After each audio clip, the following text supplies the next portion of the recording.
You're watching Capitol View, Sunday morning talk focused on the political scene in Arkansas. Welcome back to the program. Joining me now, Arkansas Attorney General Tim Griffin. Always good to visit with you, sir. Glad to be back. Yeah. Thank you so much. Like you've been running. You look kind of fit, like you're in good shape, getting in good shape. I just love food too much. I've got a love affair with food. It's that campaigning around Arkansas. It's a lot of catfish. It's just, I just love food. I just love food. It's a problem. All right, let's talk about a very serious issue. A little over a week ago, you helped host a human trafficking summit in the state of Arkansas. Tell me what came out of that summit. What were some takeaways for you? Yeah, so some people may think that human trafficking is a problem for the coast, California, New York, maybe international, maybe big cities, but it's right here in Arkansas. And even before I took office, this was a discussion that we were having about, I had been approached by some people about the issue, and I started to dig into it, and we drafted some legislation working with Charlene Fight and Jimmy Gazaway and Missy Irvin and Ben Gilmore. And we got some of that stuff passed ultimately, but I really dug into it. And what I saw is it's everywhere, particularly where there are big arteries like I-40 and I-30.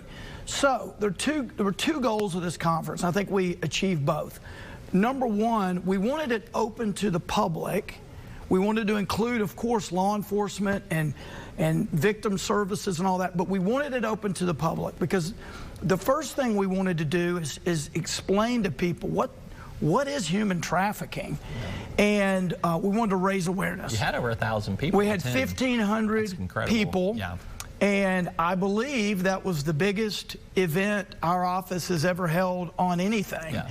And we really pushed media, social media, et cetera, to raise awareness. We achieved that. A lot of people, if you just ask them what's human trafficking, you get all sorts of different answers. So we worked really hard to educate people so they could go back to their communities and be a catalyst for awareness. So the second thing we wanted to do is equip.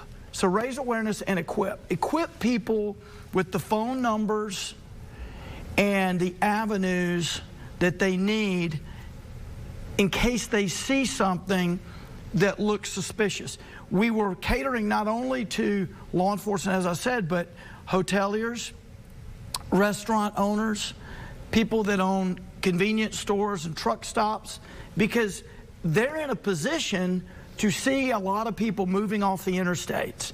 And if you don't know what you're looking for, you don't know that you might be seeing human trafficking. So we equipped people and we gave them numbers because we had heard stories. I've seen this, didn't know what it was until now, or I've tried to call this number and I didn't know who to call. So we tried to do all of that, and I set up something called STOP, which is a statewide tactical operations partnership. What does that mean? It's not a feel-good group of 100 different people. It's a very, very tight-knit law enforcement focused group that is going to meet periodically with my investigators and share information, Marshal Service, FBI, etc. So we're in the early stages. They're doing great things. The FBI's got a great group of people working on this in Northwest Arkansas, but it's an all-hands-on deck thing, state police, highway police. Anyway, it was a wonderful event, wonderful event. All right, you also are in a press conference with the governor on, I guess, the first part of a new state law that is basically prohibits the Chinese government or an entity related to the Chinese government from owning Chinese foreign national land in Arkansas. Tell me a little bit about that, and are there others on the target list? Yeah, so agricultural land in that particular instance. I want to remind people, some people might, watching the news, watching cable news, they might say, well, this China stuff is of recent interest to everyday Americans. But let me tell you, this has been on the military's radar for decades.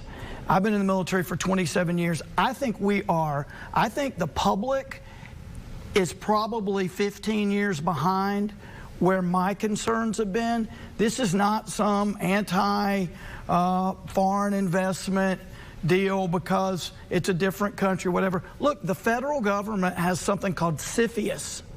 And CFIUS is a federal group, oversight group in Washington that reviews foreign investment. And they do it for national security reasons. I want to remind people that we had prosecutions in this state for theft of seed technology. Right. We had, in the late 90s, a congressional select committee led by Chris Cox. It used to be the SEC commissioner, and they were looking at China's theft of dual-use technologies, where they come in and they get civilian technology that can be also used for military. And so this is on our. This is a big deal. This is to control agriculture and to have some sort of ability to make sure that we're keeping domestic control. Yeah. Well, you can have foreign ownership, but there are certain countries that can't. Here's the bottom line: China's not our friend. They are a trading partner. And we're going to do business with them, and that's fine. But they're not our friend. And we need to always understand that they are much better than we are at playing the long game. Yeah. So when I see people say, well, there's no evidence they're doing anything right now in this farmland, the Chinese, there's a book called 100-Year Marathon. The Chinese think in 100-year increments. No one in the U.S. is going to be told by the Chinese what they're going to do with that land. So I think this is strategically smart. What we've done is we've said there's a bill passed into law this year that says you got 2 years to divest.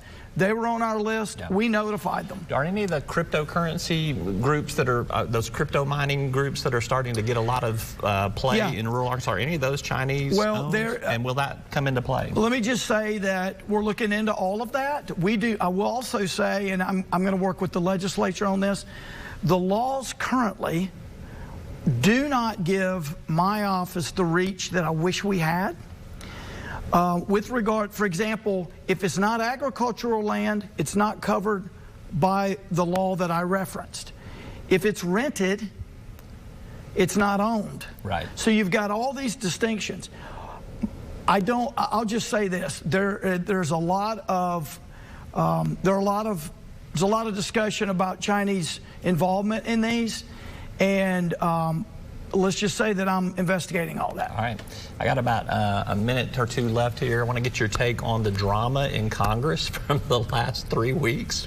Not having a speaker. You used to be in Congress, so you're quite aware of all the controversy that's been up there. I mean, what do you think this has done long-term in terms of the reputation of Congress and Republicans in general? Yeah, look, it hasn't been helpful. But I'd like to say to my fellow voters and fellow conservatives and fellow Arkansans, there are all kinds of lessons here.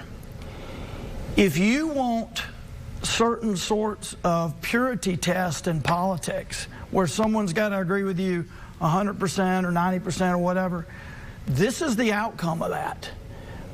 You've got to have people who work well with others. Are you advocating compromise? Well, look, I will say this. Our Constitution was based on compromise. Yes. The Senate and the House, the fact that the senators are elected for 6 years and there's 2 for every state, and the House is 2 years and they represent a district, that was a critical compromise. Right. Here's the deal. Matt Gaetz was not there when I was there, but by all accounts, this guy's a jerk. And by all accounts, a lot of this attack on McCarthy, and I was McCarthy, one of his assistant whips. I know him well, and I was Scalise's deputy, one of his deputy whips. So by all accounts, Gaetz had a personal disagreement because he wasn't invited to a party or something. Yeah. And because one person could blow up the whole thing. Yep. So I would just say sometimes it's best to support people who can win a broader base than supporting people that agree with me the most. A lot of times I'll sue people that agree with me 100%, and I say, but I won't support them because I know they can't win the ultimate fight, which is elections. If you can't win elections, you're irrelevant. All right. He's Attorney General Tim Griffin. Thanks for being here this morning. Appreciate you. Get back on that running circuit there. Thank you. All right. We're back with more right after this.